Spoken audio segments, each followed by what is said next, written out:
وسع وسع وسع وسع. بصوا احلى فرنه واحلى طابونه واحلى عيش عملناه.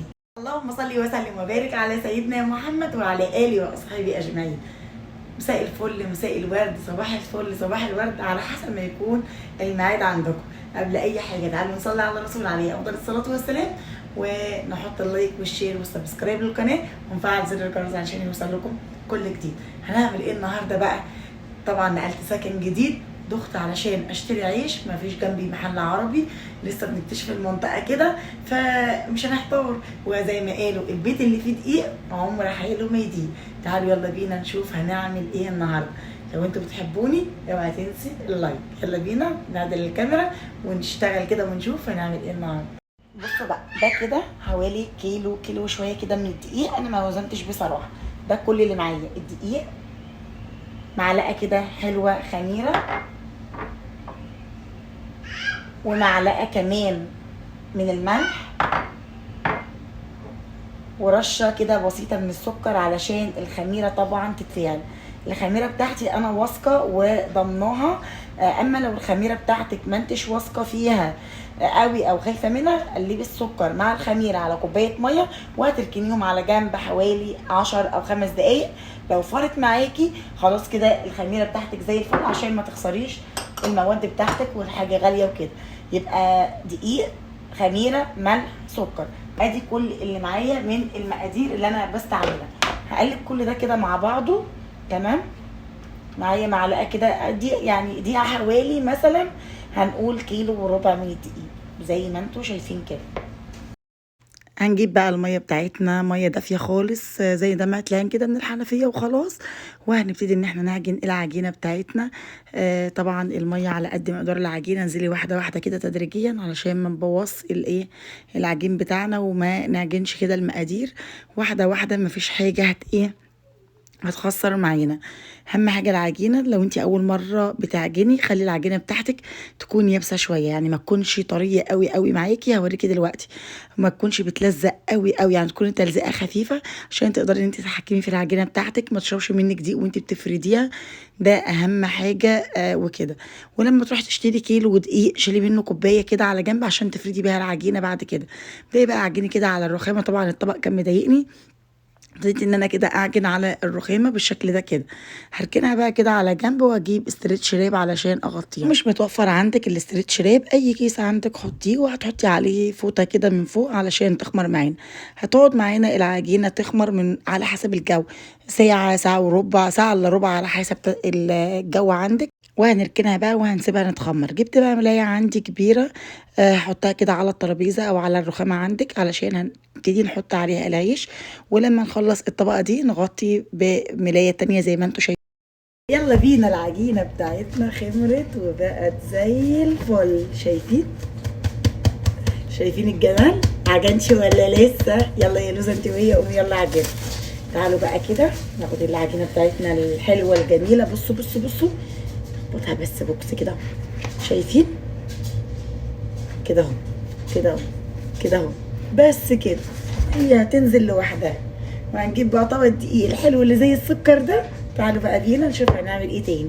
والصينيه دي مرشوش كده شويه دقيق كده اهو بايدك بس كده، لا هنقول مصفى ولا هنقول مصفى، خلوا كده البساط ايه احلى بس كده. ويلا بينا علشان نقرص العجينه بتاعتنا. نحط كده في الدقيق، وبصوا بصوا قوام العجينه زي ما انتوا شايفين كده، بس كده اهو.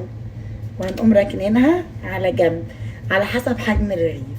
ان شاء الله لو انت عايزه تعملي شامي صغير قد كده بتاع الفول اعملي حاجه كده فخر من الاخر.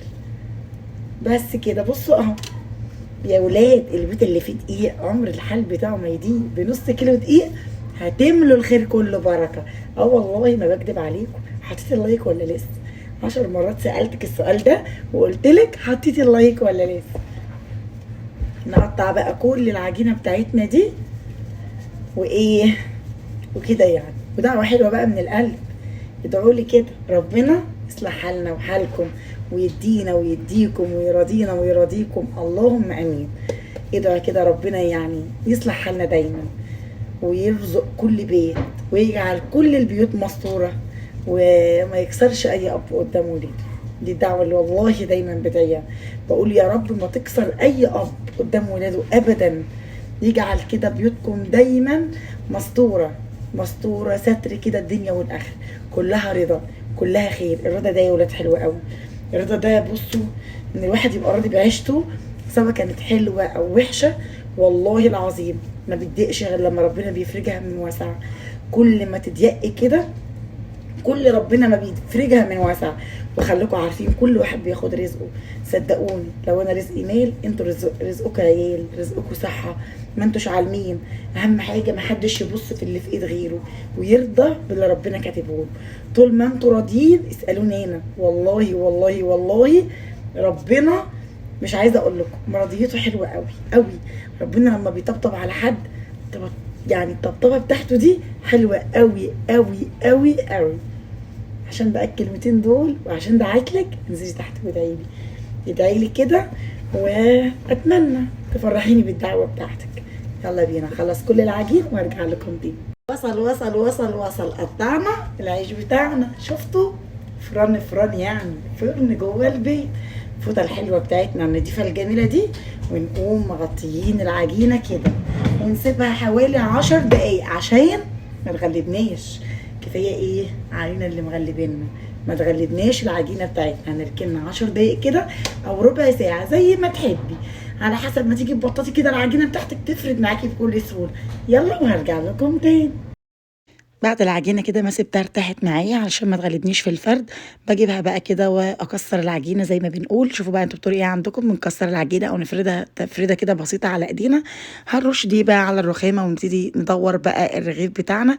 عايزه تعمليه بيضاوي اعمليه، عايزه تعمليه تقطيعه صغيره قوي زي الشامي كده، العيش بتاع الشامي اللي احنا بنعمل فيه بنشتري في قلبه سندوتشات الفول والحاجات دي. زي ما تحبي اعملي، عايزه تكبري الرغيف اكبر من كده حسب الطاسه الموجوده عندك. وادي سمك الرغيف بتاعي، هاخد بقى الرغيف كده واحطه ورا على الملايه اللي انا فردتها كده على الترابيزه زي ما انتوا شايفين. بصوا اعتقد ان الفيديو موضح كل حاجه. رش بقى كده دقيق، وطول ما هي خلاص مش بتلزق معاكي افردي، هتحسي انها تلزق معاكي شويه دقيق بساط جدا.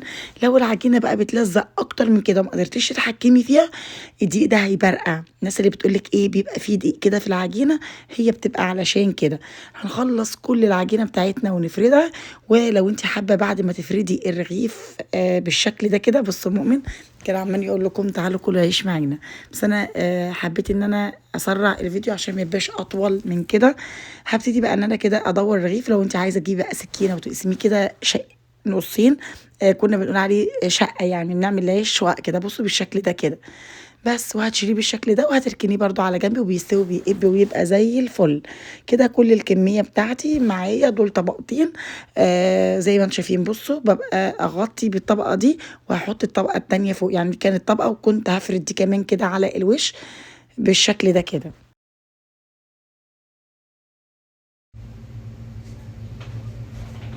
وطبعا حطيت الطاسه على النار سخنت، والعيش بتاعي عملت غدا، والله العظيم عملنا الغدا واتغدينا والمواعي لسه ما اتغسلتش. العيش كان رفع هنقول حوالي هنقول نص ساعه، لان الاكل كان جاهز دوبك ظبطت كده وحمرته وعملنا الاكل وخلاص. بقى الطاسه سخنت قوي، بحط بقى بصوا في ثانيه ثانيه الا ثانيه بقوم قلبه كده الرغيف بيكون اتشمع من تحت بالشكل ده كده. هنقلبه على الناحيه الثانيه. اهم حاجه ما يعملش فقاقيع كده معاكي طالما انت لسه مبتدئه علشان ما يغلبكيش وهو بيقب كده. كنت بكلمكم بقول لكم ادعوا لي دعوه حلوه كده من القلب. ولو انتوا بصوا شوفوا الحركه اللي انا بعملها دي كده، باي معلقه عندكم او اي مقصوصه تقدري ان انت تضغطي كده عشان تساعد الرغيف ان هو يقب معاكي ويبقى زي الفل. احلى عيش تاكليه بالطريقه دي، اقسم بالله اقسم بالله ده احلى واجمل عيش. على فكره ده كان المشروع بتاعي وما زلت برضو عامه، بس مريحه بس شويه كده، مرتاح من موضوع النقل والدنيا دي كلها. مشروع العيش والحاجات دي طعمه حلو جدا جدا، احسن من العيش الآلي اللي احنا بنشتريه من هنا. بصوا اهو نقعد بقى كده نستنى الرغيف على بال ما يقب معانا. والاحلى والاحلى ان انت تحطي طاستين بيسعفوا معاكي شويه في موضوع التسويه. هعمل بقى كل المقدار بالطريقه دي. بصوا بتساعدي كده الرغيف، لو عايزه تحمريه اكتر من كده بتحمريه، يا دوبك بيبرد ويهدى وعلى الفريزر على طول وتحطيه. طلعي الرغيف يفك معاكي هتدعي لي، اقسم بالله هتدعي لي لو جربتي بالطريقه دي. فين الرغيف حاجه كده توديكم في حته تانية خالص. سندوتش بقى جبنه بالخيار، اي حاجه بقى واضربي، طعميه اعملي، جبنه بالخيار اعملي. ودي كانت كمية العيش بتاعي. أتمنى تدعوا لي دعوة حلوة من القلب. أشوفكم على خير في فيديو جديد، وما تنسوش القناة تشتركوا فيها وتفعلوا لي زر الجرس. شفتوا العيش وشفتوا طري طري طري وجميل كده، طري لوبيا زي ما بيقولوا. يا سلام، بصوا بصوا الحلاوة. أشوفكم على خير. ما تنسوش تشيروا لي فيديو من الفيديوهات. مع السلامة.